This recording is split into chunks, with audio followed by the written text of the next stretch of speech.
Praise lord, హల్లెలూయా. ప్రియమైన సహోదరి సహోదరులారా, మన ప్రభువు నామంలో మీ అందరికీ వందనాలు తెలియజేస్తున్నాను.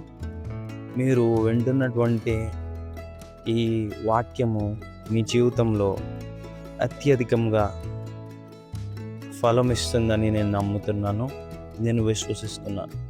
అందును బట్టి మన ప్రభు అయిన యేసుక్రీస్తుకే మహిమ కలుగును గాక. ఆమేన్, హల్లెలూయా. ప్రియులారా, ఈ వాక్యము మనకి అనేక విషయాల్లో సహాయపడుతుంది.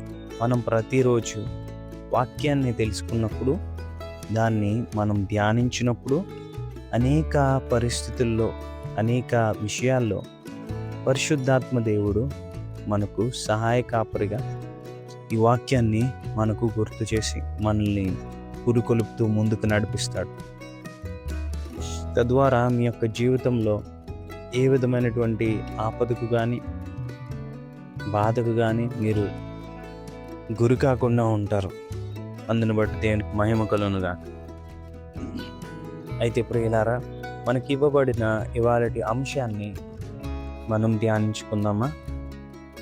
ఇవాళటి అంశం వచ్చి శరీర సంబంధమైన పాత స్వభావము ఇప్పటికీ సిలువ వేయబడింది. గలతీయులకు 5:24లో క్రీస్తుకు చెందిన వారు తమ శరీర స్వభావాన్ని, దాని కోరికలు మరియు ఆశలతో సహా సిలువ వేశారు. చాలామంది క్రైస్తవులు ఒక విషయం గురించి తప్పుగా అర్థం చేసుకుంటారు. వారు శరీర సంబంధమైన కోరికలు, పాపపు ఆలోచనలు, చెడు అలవాట్లను జీవితాంతం పోరాడుతూ జయించాల్సి ఉంటుందని అనుకుంటారు. కానీ దేవుని వాక్యం మనకు అలా పోరాడాలని చెప్పడం లేదు. అది వేరే విధంగా మనకి తెలియజేస్తుంది. బైబిల్ ప్రకారము మీరు క్రీస్తుని స్వీకరించిన క్షణం నుండే మీ పాత పాప స్వభావము సిలువ వేయబడింది. అంటే అది జరుగుతున్న ప్రక్రియ కాదు, ఇప్పటికే జరిగిన ఆత్మీయ వాస్తవం. అందుకే 2 కొరింథీయులకు 5:17లో ఎవడైనను క్రీస్తునందున్న ఎడల అతడు నూతన సృష్టి, పాతవి గతించిపోయెను, సమస్తము క్రొత్తవాయెను. అంటే దేవుడు మిమ్మల్ని పాత వ్యక్తికి కొంచెం మెరుగుపరచాల్సిన వారిగా చూడడు, పూర్తిగా కొత్త సృష్టిగా చూస్తాడు. మరి ఎందుకు కొందరు ఇంకా పాపంలో పోరాడుతున్నారు? దానికి ప్రధాన కారణం అవగాహన లేకపోవడమే. వారు ఇప్పటికే క్రీస్తులో పొందిన విజయాన్ని గుర్తించకుండా దాన్ని తమ స్వంత ప్రయత్నాలతో సాధించాలని చూస్తారు. కానీ దేవుడు మనల్ని నిరంతరం కష్టపడమని కాదు అన్నాడు. ఒక రాజకుమారుడు తాను రాజకుమారుడని తెలియక వేదవాడిలా జీవిస్తే సమస్య అతని స్థితిలో కాదు, అతని అవగాహనలో ఉంది. అలాగే క్రైస్తవుని సమస్య కూడా తరచుగా అతని గుర్తింపును తెలుసుకోకపోవడం. శరీర కార్యాలకు పరిష్కారం ఏమిటి?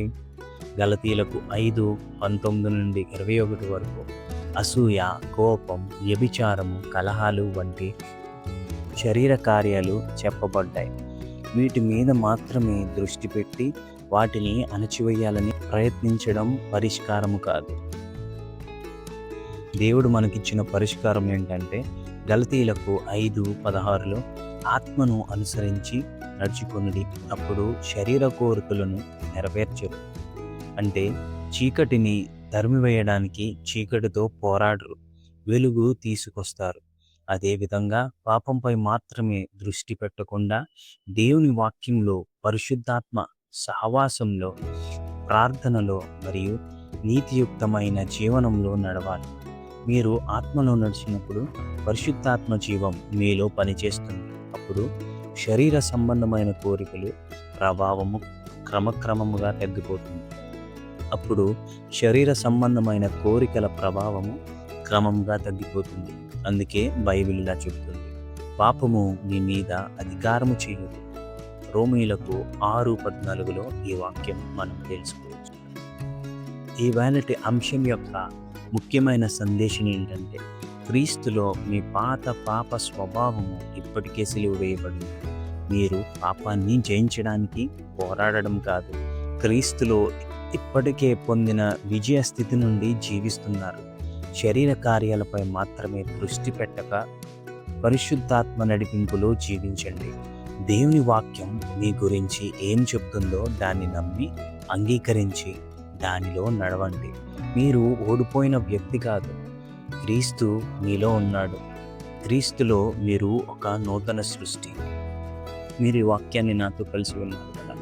అయితే ఈ యొక్క స్పృహతో మీ యొక్క జీవితాలను ముందుకి పై స్థాయికి మీరు నడిపించుకుంటారు. ఖచ్చితంగా మీరు ముందుకి పై స్థాయికి వెళ్తారని నేను విశ్వసిస్తూ, అయితే నాతో కలిసి ప్రార్థించండి.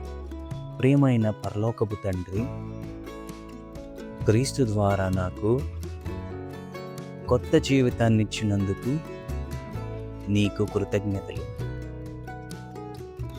నేను ఇక పాత స్వభావానికి బానిసను కాను. నేను నీ నీతిలో, నీ కృపలో మరియు పరిశుద్ధాత్మ నడిపింపులో జీవిస్తున్నాను. నీ వాక్య సత్యాన్ని అర్థం చేసుకొని ప్రతిరోజు దానిలో నడిచే జ్ఞానాన్ని నాకు అనుగ్రహించు. యేసు నామములో ప్రార్థిస్తున్నాను. ఆమేన్. ఈ భాగం యొక్క ప్రధాన ఉద్దేశం ఏంటంటే, పాపంతో యుద్ధం చేయడం అంటే క్రీస్తులో మనకు లభించిన కొత్త స్వభావాన్ని గుర్తించి దానిలో జీవించడం, ఈ సత్యాన్ని బోధించడం. ఇది పాపాన్ని తేలికగా తీసుకోవాలని కాదు, కానీ పాపంపై విజయము మన స్వంత శక్తి వల్ల కాకుండా క్రీస్తు చేసిన కార్యాన్ని విశ్వసించి పరిశుద్ధాత్మలో నడవడం ద్వారా వస్తుందని తెలియజేస్తుంది. థ్యాంక్ యూ సో మచ్ ప్రియమైన సహోదరి సహోదరులారా.